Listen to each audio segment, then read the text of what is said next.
Hello and welcome to the roof. Okay, so here's what we've been up to for the last, week or so.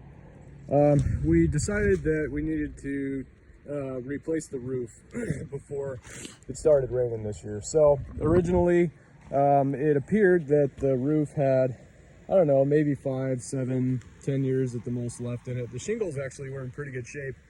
But it turns out that it was leaking in a bunch of spots because the installation was not great. So basically what they did is, I'll show you.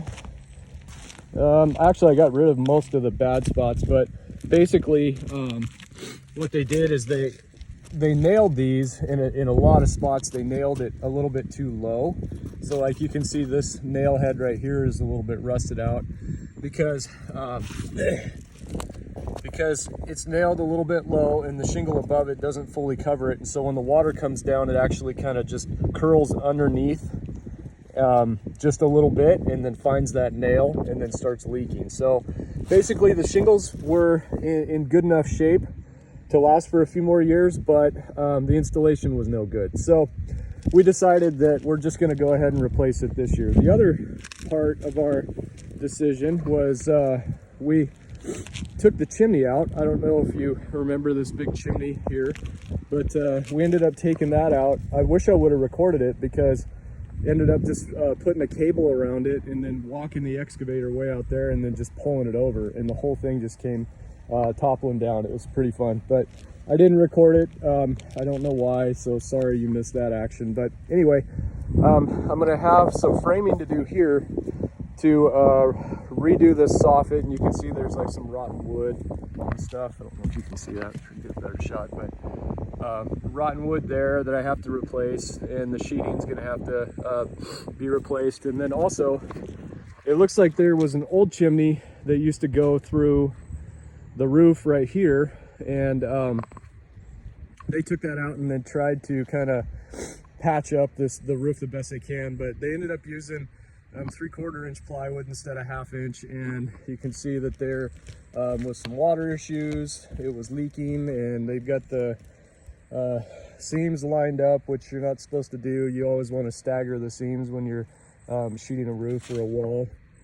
And so all this has to be replaced, and probably a few pieces back here are going to have to be replaced as well. You can just see that, there's some dry rot, and this, we won't be able to nail to this. This is no good. So we'll go ahead and replace that too, and probably the top 2 rows.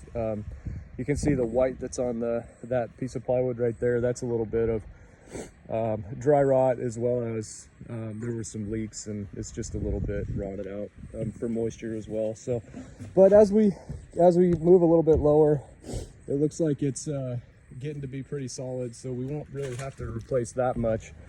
The whole backside is good. There's just this one piece right there that they scabbed in, which is 3/4 inch, and again we'll replace that.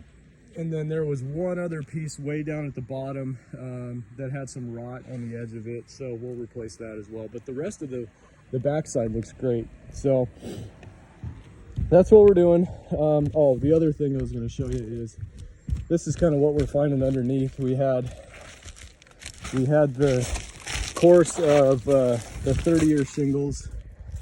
That was the latest roof that was on it, and then underneath they have an old 3-tab, so they just nailed a new roof on top of the old 3-tab that was already here instead of tearing it off. And and that's not the worst thing in the world, but it just leaves a lot more nails in the roof, and anytime water can find a nail one way or another, it just ends up becoming a leak. So really the best thing to do is to tear the old roof off, get all the old nails out of there, and then nail the new roof on. So that's what we're going to do. Just tear all this off, replace the plywood, and then get the new roof nailed on. I hope that I don't have to nail on the new roof. I don't really want to. Oh, say hi. There's the most patient woman in the world right there. Well, yeah, she doesn't give me a hard time at all about living in an RV and doing all this work. So anyway, she's great. But where was I? I forget. Anyway, oh yeah, I hope that I don't have to nail on the new roof, because I think I can pay somebody to, you know, come in here and just nail it on, and they should be done in a day, and that would go pretty quick. So, but just like everything else, basically how it goes is that I'll get a couple of bids, figure out how expensive it is, and then just end up doing it myself. But anyway, we're gonna focus on the roof and trying to get the siding on while we got a couple months of nice weather, and then I'll move back to the inside. The other thing is I got the guys coming in next week to put in a furnace, and so we're actually making progress on the inside as well. But anyway, yeah, we got a pretty nice view, but we need a new roof. Okay, see ya.